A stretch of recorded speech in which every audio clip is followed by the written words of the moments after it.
What if I told you the people you feel drawn to aren't always the people who are safe for your heart? That chemistry can lie, but your nervous system never does. This changes everything about how you love, trust, and choose. Let's get something straight right away. Emotional safety is not about feeling good all the time. It's not about someone never triggering you. And it's definitely not about avoiding conflict. Emotional safety is about what happens when things get hard. You don't feel emotionally safe with someone because they're charming, generous, or exciting. You feel emotionally safe when your body can relax around them. When your chest doesn't tighten before you speak. When you don't rehearse your feelings in your head because you're afraid of how they'll react. Here's the truth most people miss emotional safety lives in consistency, not intensity. Unsafe people can feel intoxicating. Safe people feel steady. And if chaos was your first language, steadiness might feel boring at first, even suspicious. Emotional safety is when you can say, this hurt me, and you're met with curiosity instead of defensiveness. It's when your vulnerability isn't used as a weapon later. It's when your feelings aren't minimized, mocked, or fixed too quickly just to make discomfort disappear. Pay attention to how someone handles your truth. Do they listen to understand or listen to respond? Do they stay present when emotions rise, or do they shut down, explode, or disappear? Your nervous system is incredibly wise. If you feel small, anxious, or chronically unsure of where that's data, not drama, not weakness. Data. Emotional safety isn't fireworks. It's a place where your honesty can land without fear. And once you know what that feels like, you can never unknow it. If you want to know whether someone is emotionally safe for you, don't watch how they act when you agree with them. Watch what happens the first time you say no. Emotionally unsafe people tolerate your boundaries only when those boundaries don't inconvenience them. The moment your no disrupts their comfort, their mask slips. They might guilt you, withdraw affection, get sarcastic, act wounded, or suddenly question your character. And here's the dangerous part. They'll make you feel like you are the problem for protecting yourself. Emotionally safe people respond differently. They might feel disappointed, sure, but they don't punish you for it. They don't argue you out of your boundary.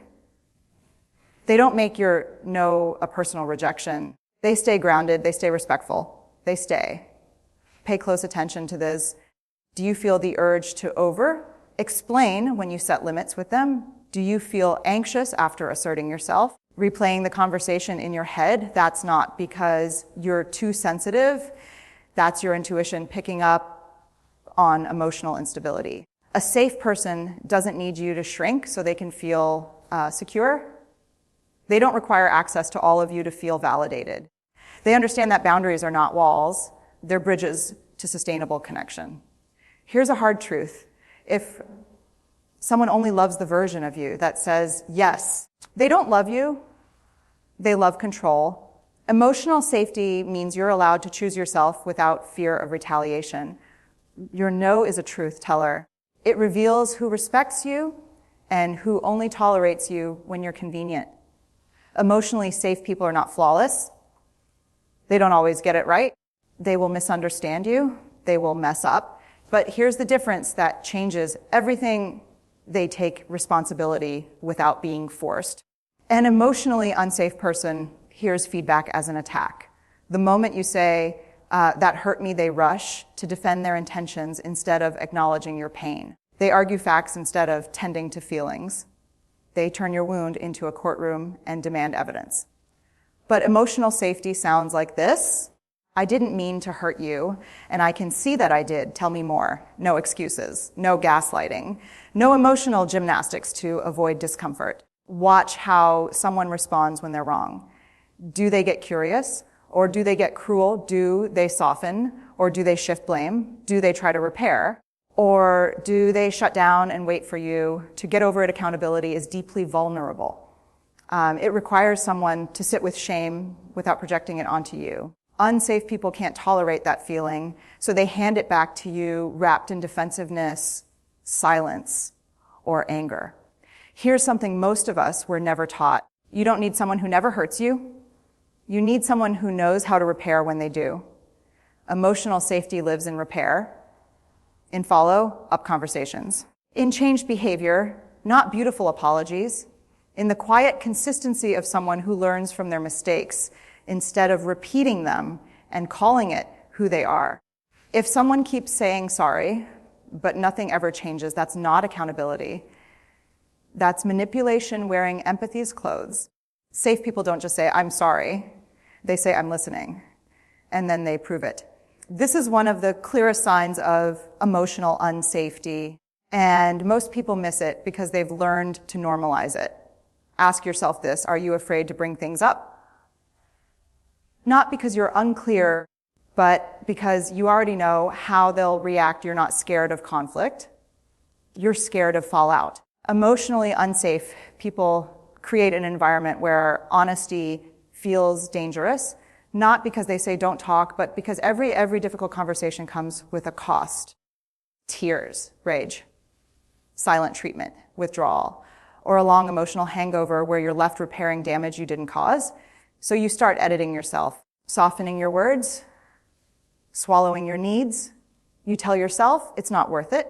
And slowly, almost invisibly, you abandon parts of yourself just to keep the peace. That's not peace. That's self-erasure. Emotional safety means you don't have to manage someone else's emotions in order to express your own. You don't brace yourself before speaking. You don't feel punished for honesty. You don't walk on eggshells wondering which version of them you'll get. Here's the quiet truth. If your body tightens before you speak, your body knows something your mind is still trying to excuse. Safe people don't make you earn the right to be heard. They don't require emotional labor as the price of connection. They don't make you feel dramatic, needy, or too much for having feelings. You are allowed to take up emotional space, and the people who are safe for you won't make you feel like that space is a burden. There is a profound difference between being seen and being analyzed. Unsafe people study you so they can predict you, manage you, or protect themselves from you. Safe people witness you so they can understand you. Notice this. Do you feel emotionally naked with them in a way that feels freeing, or exposed in a way that feels risky, emotionally unsafe people keep score? They remember your vulnerabilities not to hold you with care, but to store them away. Later, those same confessions resurface as sarcasm, jokes, or subtle jabs during conflict. And once that happens, trust collapses quietly. Emotional safety means your softness is protected. Your stories aren't retold for entertainment. Your fears aren't minimized or thrown back at you when things get hard. Safe people don't interrogate your emotions. They don't demand explanations for why you feel the way you feel. They don't rush to label, diagnose, or correct you. They sit with you. They ask gentle questions. They let your truth unfold without trying to control the narrative. Ask yourself after you share something vulnerable, do you feel closer to them? Or do you feel a need to retreat? Emotional safety creates expansion. You feel more like yourself, not less. You don't feel watched. You don't feel measured. You don't feel like you're constantly being evaluated for emotional performance. And here's something powerful. Emotional safety allows growth without shame. You can evolve without being reminded of who you used to be. You can change your mind without being accused of inconsistency. When someone sees you with compassion instead of suspicion, your nervous system learns something new. I don't have to protect myself here. And that changes everything. One of the most underrated signs of emotional safety is pace. Emotionally unsafe people are uncomfortable with feelings, especially big ones. So they rush, they push for closure, they want things resolved quickly, not because healing has happened, but because their discomfort needs to end. They say things like, can we just move on, or why are you still stuck on this? Safe people move differently. They don't hurry your healing. They don't pressure you to be over it. They understand that emotions don't run on deadlines. When you're overwhelmed, they slow the moment down instead of speeding it up. Emotional safety means someone can sit with your pain without trying to fix it, silence it, or spiritualize it away. They don't panic when you cry. They don't withdraw when you need time. They don't demand emotional productivity. Pay attention to this when you're dysregulated. Do they escalate, or do they help bring the temperature down? Safe people co-regulate. Their calm steadies you. Their presence doesn't add fuel to the fire. They breathe with you metaphorically and sometimes literally. They help your nervous system remember that it's not alone. Here's the truth. Healing doesn't happen in pressure. It happens in permission. If someone insists you heal on their timeline, that's not support, that's control. Emotional safety means you're allowed to arrive in pieces and take the time you need to put yourself back together. Safe people don't fear your emotions. They make room for them. And in that room, real healing begins. One of the quietest betrayals of self is emotional performance, shaping your feelings, reactions, and even your joy to be more acceptable to someone else. If you're emotionally unsafe, you perform without realizing it. You laugh when something hurts. You downplay your needs. You present the easy version of yourself so you won't be seen as a burden. And over time, you forget what honesty feels like. Safe people don't require performance. You don't have to be upbeat for them to stay. You don't have to be strong to be loved. You don't have to package your pain neatly so it's easier to digest. Notice this. Can you show up tired, messy, uncertain, and still feel welcomed? Or do you feel pressure to be on emotionally intelligent or endlessly patient? Emotional safety means you're allowed to have off days without being questioned.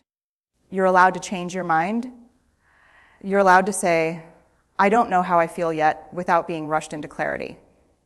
Unsafe people often reward emotional labor. They praise you when you regulate them. They appreciate you most when you're convenient, calm, and accommodating. That's not connection. That's conditional acceptance. Safe people don't love you for how well you manage yourself. They love you for your presence, not your performance. When you don't have to audition for care, your body rests, your voice gets stronger, your truth gets clearer.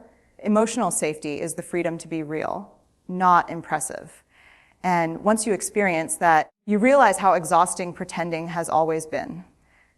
Emotionally unsafe people are committed to being right.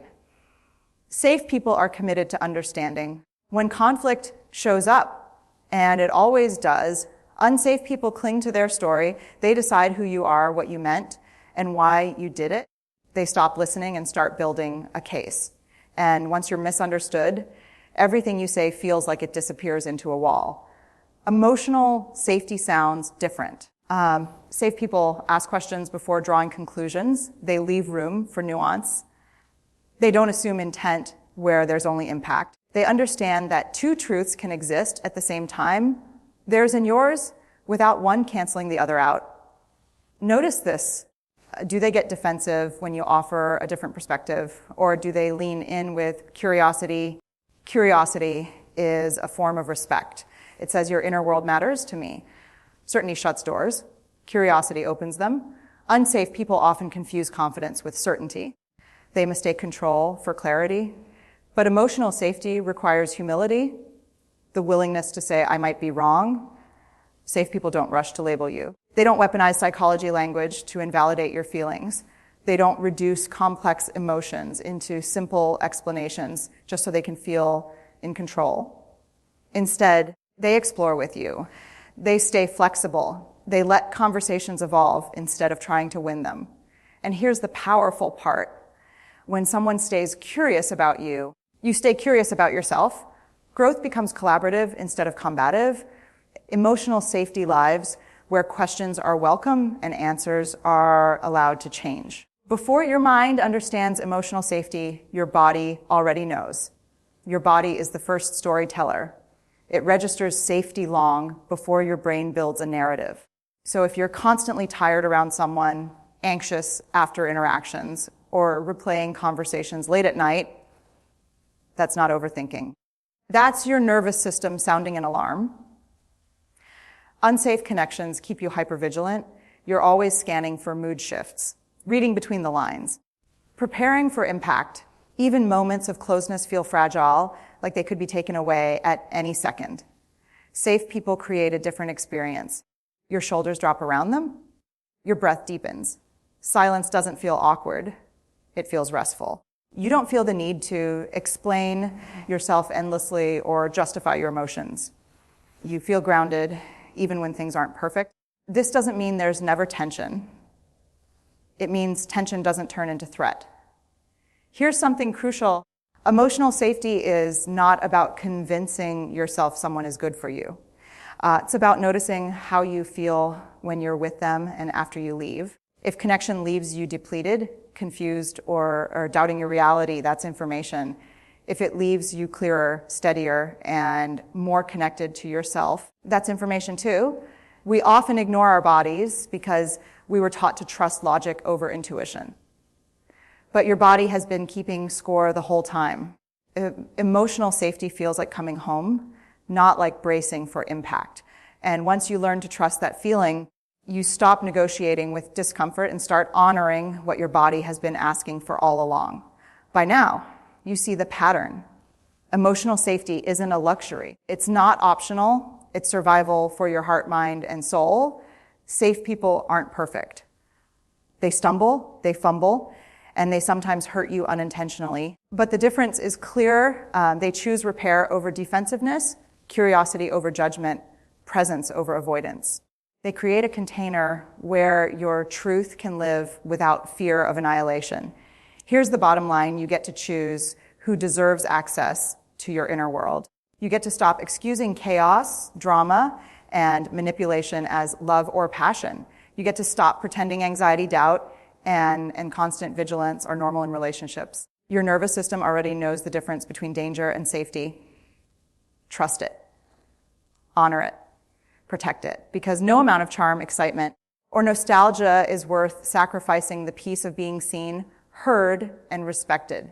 When you choose safety, you don't just protect your heart. You create a space for authentic connection, the kind that allows joy, vulnerability, growth, and trust to flourish naturally. And here's the most profound truth. Once you experience emotional safety, nothing else will ever feel enough.